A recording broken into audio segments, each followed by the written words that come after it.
Maya looked at James and realized the state that James was in. She quickly ran over to James. "Hey," James said to Maya. "I'm back." He chuckled tiredly. "What made you try and carry a forest cat back from where you fought it?"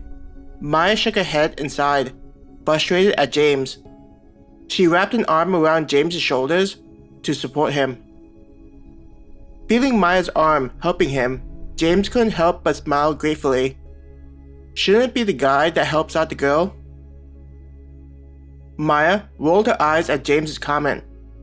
"Why don't you take care of yourself, so I don't have to help you out then?" she answered. Wrapping an arm around Maya's waist, James used her to help stabilize him. It felt like all his energy was drained from him. "I probably wouldn't even be able to react if monsters were to attack us," James thought to himself. "Was it that bad?" Maya asked.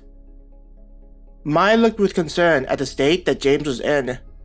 Though there wasn't any damage on his armor, she had never seen James appear as exhausted as he did then. There had been requests that had pushed them to their limits, but even then, James was always cheerful, even if tired.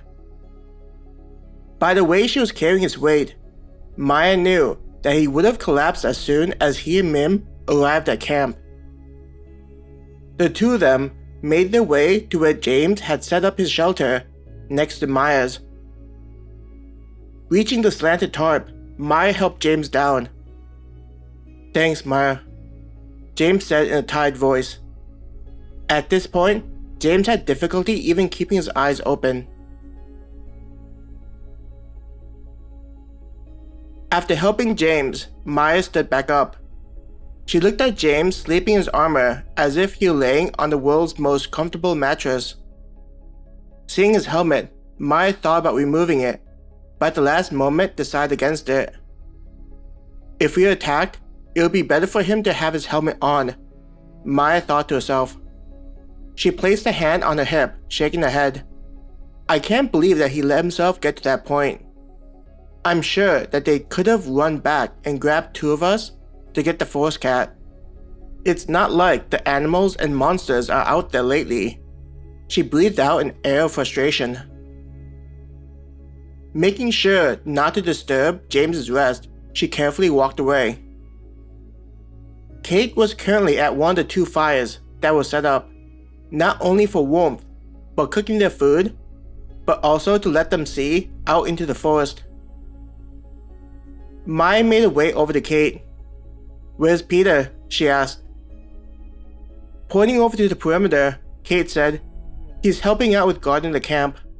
With Celine and Raul, and now James out of commission, he and Naylor decided to help out Adam." Maya saw Peter and Naylor making their rounds with Adam on the opposite side. She then noticed that Sam and Mim were starting the processing of the monsters and rabbits brought to the camp. Sam was currently building the tripod to hang the forest cat from, while Mim was removing the hide from the horned rabbit and rabbits. Want to try and find some vegetables to mix in with the horned rabbit to make a proper stew? Maya asked Kate. Kate nodded.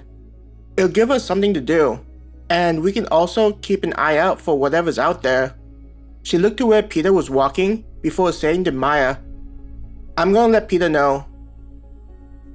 Maya gave a thumbs up, understanding that Kate didn't want to yell. Not only could it disrupt the others that were trying to recover from the day, but it also was likely not a good idea to potentially attract the attention of whatever was out in the forest. Kate quickly walked over to where Peter was. Waiting for Kate to return, Maya raised her hands to the fire. The flames warmed the armored gloves before warming her hands. As she enjoyed the warmth, she couldn't help but look out towards the forest. Her eyes searched for any movement as though she'd be able to locate the thing that was causing the unusual behavior.